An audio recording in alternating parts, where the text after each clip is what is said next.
Hello, my YouTube channel subscribers to Big Bill Anderson's Death Tours.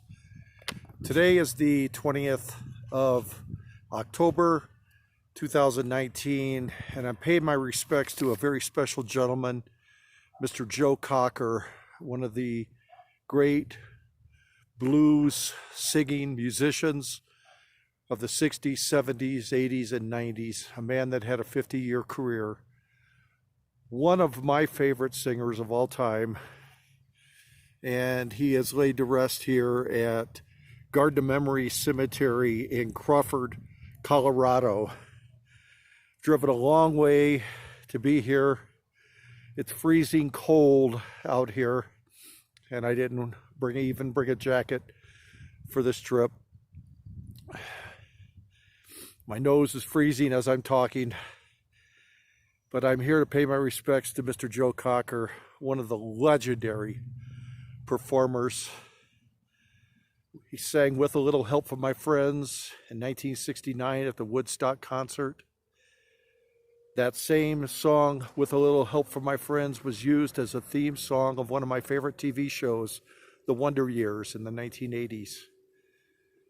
And he produced and wrote and coordinated 40 albums in his career, one of the most prolific singer-songwriters of all time. He was known for his raspy voice and his energy while he sang. I love this man. Shed many a tear over his death 5 years ago from cancer. And I'm here to pay my respects, my friends. I'm going to tell you a lot more about Mr. Joe Cocker. This is a long time coming. This has been on my bucket list for the last several years to be here in Crawford, Colorado. Stay with me, my friends, and I'll tell you quite a bit more about Mr. Joe Cocker. Thank you. John Robert Cocker was born on May 20th, 1944 in Sheffield, England. He was the youngest son of a civil servant, Harold Cocker, and Madge Cocker. According to differing family stories, Cocker received his nickname of Joe either from playing a childhood game called Cowboy Joe or from a local window cleaner named Joe. Cocker's main musical influence growing up was Ray Charles. His first experience singing in public was at the age of 12 when his elder brother Victor invited him on stage to sing during a gig of his blues band. In 1960, along with 3 friends, Cocker formed his first group, the Cavaliers. For the group's first performance at a youth club, they were required to pay the price of admission before even entering.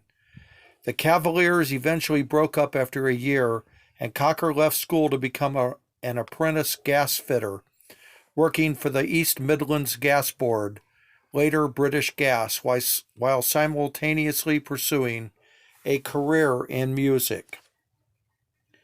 In 1961, under the stage name Vance Arnold, Cocker continued his career with a new group, Vance Arnold and the Avengers. This group mostly played in the pubs of Sheffield, performing covers of Chuck Berry and Ray Charles songs.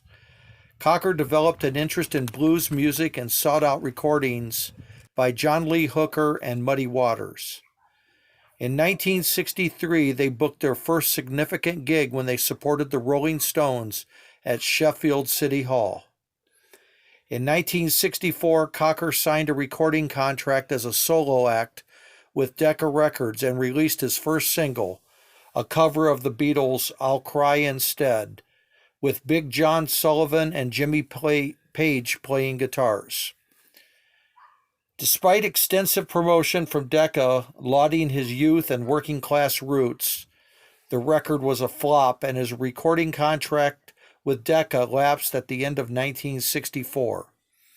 After Cocker recorded the single, he dropped his stage name and formed a new group, Joe Cocker's Blues Band. In 1966, after a long hiatus of a year from music, Cocker teamed with Chris Stainton, whom he had met several years before, to form the Grease Band. Like the Avengers, Cocker's group mostly played in pubs in and around Sheffield. The Grease Band came to the attention of Denny Cordell, the producer of Procol Harum and the Moody Blues. Cocker recorded the single Margarine without the Grease Band for Cordell in a London studio. He then moved to London with Chris Stainton, and the Chris Band was dissolved. Cordell set Cocker up with residency at the Marquee Club in London, and a new Grease Band was formed with Stainton and keyboardist Tommy Iyer. After minor success in the United States with the single Margarine, Cocker found commercial success with a rearrangement of With a Little Help from My Friends, another Beatles cover which many years later was used as the opening theme for the hit TV show The Wonder Years. The recording features lead guitars from Jimmy Page. The single made the top 10 in the UK singles chart, remaining there for 13 weeks and eventually reaching number 1 in 1968. The new touring lineup of Cocker's Grease Band, featuring Henry McCulloch on lead guitar, who would go on to briefly play with Paul McCartney's Wings band. After touring the UK with The Who in autumn of 1968 and early 1969, the Grease Band embarked on their first tour of the United States in the spring of 1969. Cocker's album With a Little Help from My Friends was released soon after their arrival and made number 35 on the American charts, eventually going gold. During his United States tour, Cocker played at several large festivals, including the Newport Rock Festival and the Denver Pop Festival. In August, Denny Cordell heard about the planned concert in Woodstock, New York, and convinced organizer Artie Cornfield to book Cocker and the Grease Band for the Woodstock Festival. The group had to be flown into the festival by helicopter due to the large crowds. They performed several songs, including Feeling All Right, Something's Coming On, Let's Go Get Stoned, I Shall Be Released, and With a Little Help from My Friends. Cocker would later say the experience was like an eclipse. It was a very special day. Directly after Woodstock, Cocker released his second album, Joe Cocker. Impressed by his cover of With a Little Help from My Friends, Paul McCartney and George Harrison allowed Cocker to use their songs She Came In Through the Bathroom Window and Something for the album. Recording during a break in the touring of the spring and summer, the album reached number 11 on the U.S. charts and garnered a second UK hit with Leon Russell's song Delta Lady. Throughout 1969, he was featured on a variety of TV shows like Ed Sullivan's Show and This Is Tom Jones. On stage, he exhibited a physical intensity, flailing his arms and playing air guitar.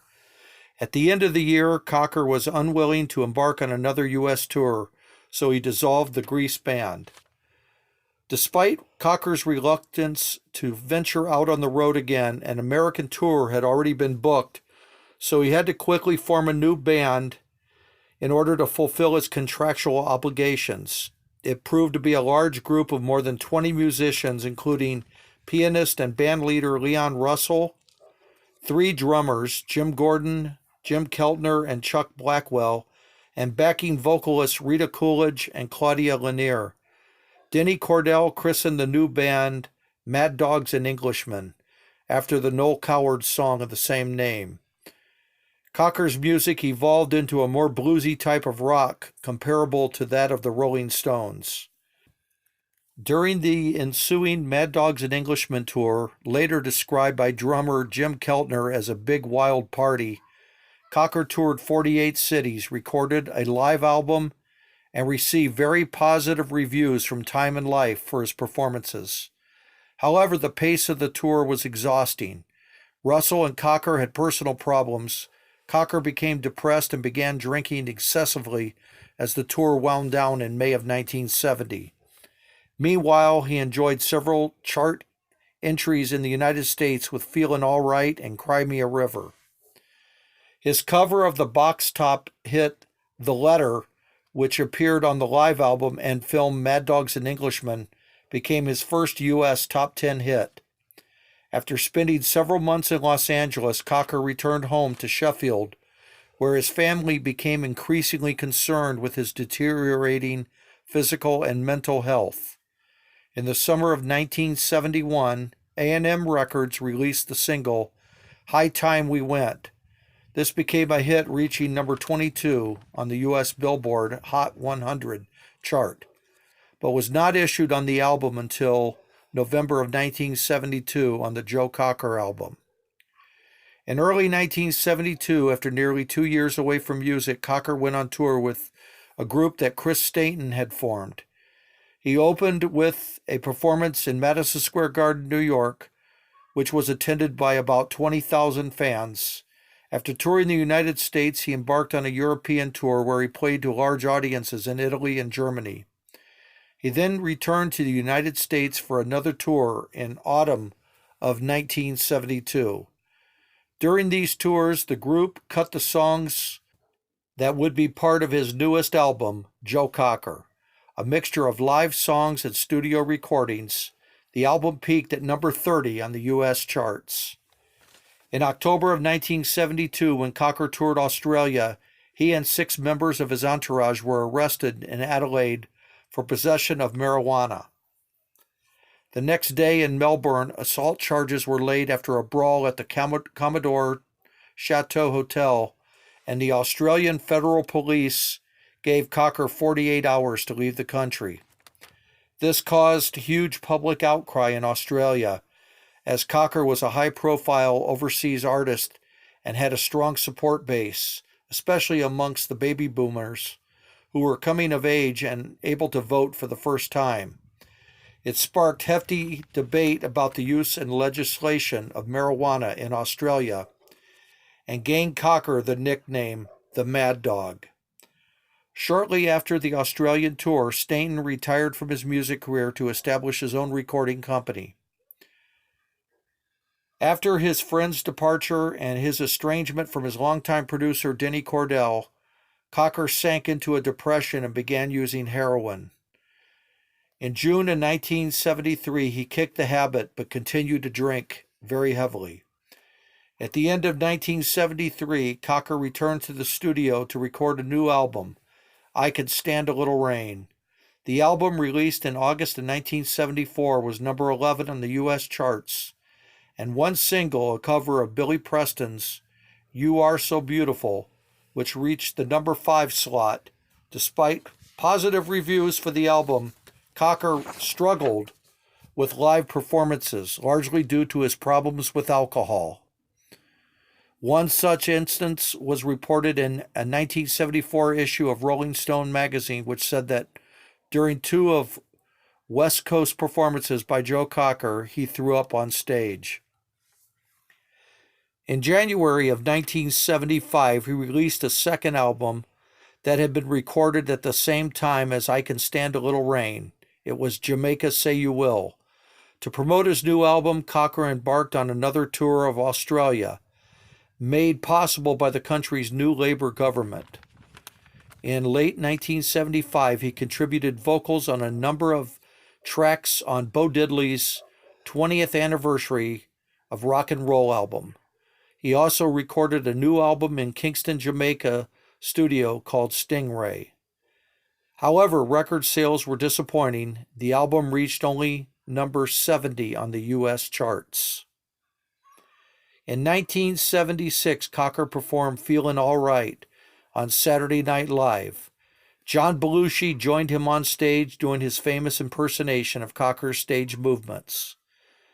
At the time, Cocker was $800,000 in debt to A&M Records and struggling with alcoholism. Several months later, he met producer Michael Lang, who agreed to manage him on the condition that he stay sober. With a new band, Cocker embarked on a tour of New Zealand, Australia, and South America.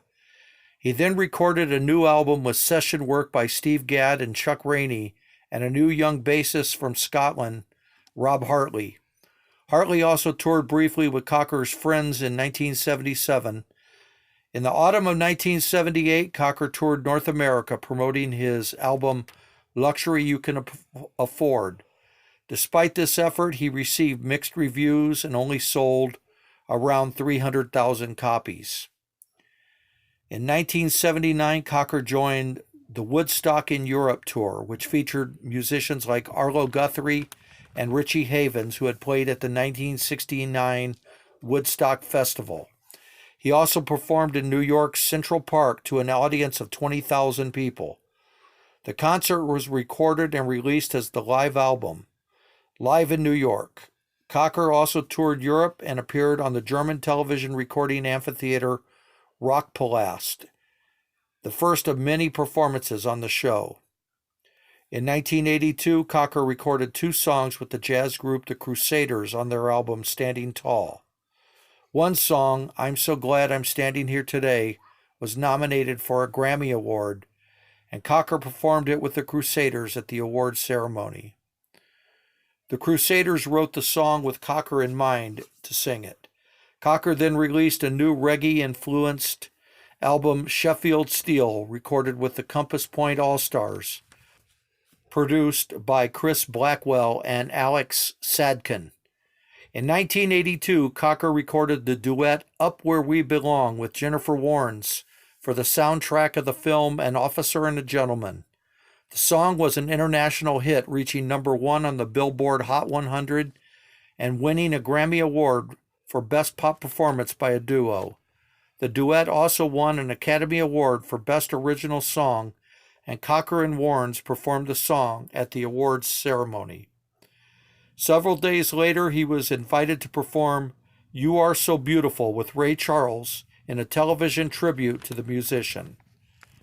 In 1983, Cocker joined a star-studded lineup of British musicians, including Jimmy Page, Eric Clapton, Jeff Beck, Steve Winwood, and Bill Wyman for singer Ronnie Lane's 1983 tour to raise money for the London-based organization Action for Research into Multiple Sclerosis, in particular because Lane was beginning to suffer from the degenerative disease. The tour included a performance at New York's Madison Square Garden. While on another tour that year, Cocker was arrested by Austrian police after refusing to perform because of inadequate sound equipment. The charges were eventually dropped and Cocker was released. Shortly after the incident, he released his 9th studio album, Civilized Man. His next album, Cocker, was dedicated to his mother, Madge, who died when he was recording in the studio with producer Terry Manning. A track from the album, You Can Leave Your Hat On, was featured in the 1986 film 9.5 Weeks. The album eventually went platinum on the European charts. His song Love Lives On was featured in the 1987 film Harry and the Hendersons. In 1987, album Unchain My Heart was nominated for a Grammy Award, although it did not win. One Night of Sin was also a commercial success, surpassing Unchain My Heart in sales and yielding his final top 20 hit in the United States, When the Night Comes, written by Bryan Adams, Jim Vallance, and Diane Warren. It would peak at number 11 in January of 1990. During the mid-1980s, my former tag team wrestling partner, Chris Colt, became a bodyguard for Joe Cocker in England. This lasted for around 2 years. Chris always idolized Joe. During our tag teaming days in Tennessee, all we did was listen to Janis Joplin and Joe Cocker on the long drives. One thing is for sure, if Chris was around Joe, there was probably some serious alcohol consumption done during this time. Throughout the 1980s, Cocker continued to tour around the world, playing to large audiences in Europe, Australia, and the United States. In 1988, he performed at London's Royal Albert Hall and appeared on The Tonight Show. After Barclay, James Harvest, and Bob Dylan, Cocker was the first to give concerts in the German Democratic Republic in East Berlin and Dresden. He also performed for U.S. President George H.W. Bush in an inauguration concert in February of 1989. In 1992, his version of Bryan Adams' Feels Like Forever made the UK top 40. In 1992, Joe Cocker teamed with Canadian rocker Sass Jordan to sing Trust in Me, which was featured on the Bodyguard soundtrack. In the 1993 Brit Awards, Cocker was nominated for British Male Solo Artist Singer of the Year. Cocker performed the Saturday opening set at Woodstock 94 as one of the few alumni who played at the original Woodstock Festival in 1969 and was well received. On June 3, 2002, Cocker performed With a Little Help from My Friends, accompanied by Phil Collins on drums and Queen guitarist Brian May at the Party of the Palace concert in the grounds of Buckingham Palace, an event in commemoration of the Golden Jubilee of Elizabeth II. In 2007, Cocker appeared playing minor characters in the film Across the Universe. As the lead singer on another Beatles hit, Come Together, Cocker was awarded an OBE in the Queen's 2007 birthday honors list for his services to music. To celebrate receiving his award in mid-December of 2007, Cocker played 2 concerts in London and his hometown of Sheffield, where he was awarded a bronze Sheffield Legends plaque outside Sheffield Town Hall. In April of 2009, Cocker conducted a North American tour in support of his album Hymn for My Soul. In the autumn of 2010, Joe toured Europe, promoting his studio album Hard Knocks. Cocker returned to Australia in 2008 and again in 2011. Joe kept recording and touring through his later years. 2012's Fire It Up, which would turn out to be Cocker's last studio album, was followed by an extensive tour consisting of a U.S. leg in 2012 and a European leg in 2013. He played 25 shows in Germany alone on the European leg of the tour, which reflects the popularity Cocker enjoyed there. The full show of April 22nd at Cologne was recorded and released on CD and DVD under the title Fired Up Live later in 2013. The last concert on the tour, which was to be Cocker's final live performance, was at the Lauralee Open Air Theater in Sankt Gorhausen on September 7th, 2013. In 1978, Cocker moved onto a ranch owned by Jane Fonda in Santa Barbara, California. There he met Pam Baker, a local summer camp director and a fan of Cocker's music. She had persuaded Jane Fonda to lend the house to Cocker. Baker began dating Cocker and they married on October 11th, 1987. During the marriage to Pam, which I personally credit Pam completely with helping to clean Joe up quite a bit. He had been wearing jeans and a t-shirt during most of his concerts for so many years, but she encouraged him to start wearing a sports jacket and button-down shirt, dress pants. She finally persuaded him to quit smoking. He had been smoking 3 packs of cigarettes a day for nearly 30 years. He totally quit in 1991. Never to smoke again. The couple resided on the Mad Dog Ranch in Crawford, Colorado. The home was a 16,000 square foot mansion and a beautiful view of the mountains on 243 acres of land. When not on tour, Joe would retreat there with Pam and raise horses and tend to his huge garden and 2 greenhouses. Joe also loved his 2 dogs, a golden retriever and an Australian cattle dog. Joe's beautiful world came to an end on December 22nd, 2014, when he died from lung cancer at his Mad Dog Ranch here in Crawford, Colorado, at the age of 70. Paul McCartney paid tribute to the singer, saying simply that Joe was a lovely man. Cocker's agent, Barry Marshall, said that Joe was without a doubt the greatest rock soul singer ever to come out of Britain. In 2017, a feature-length documentary film about Joe Cocker titled Joe Cocker, Mad Dog with a Soul was released.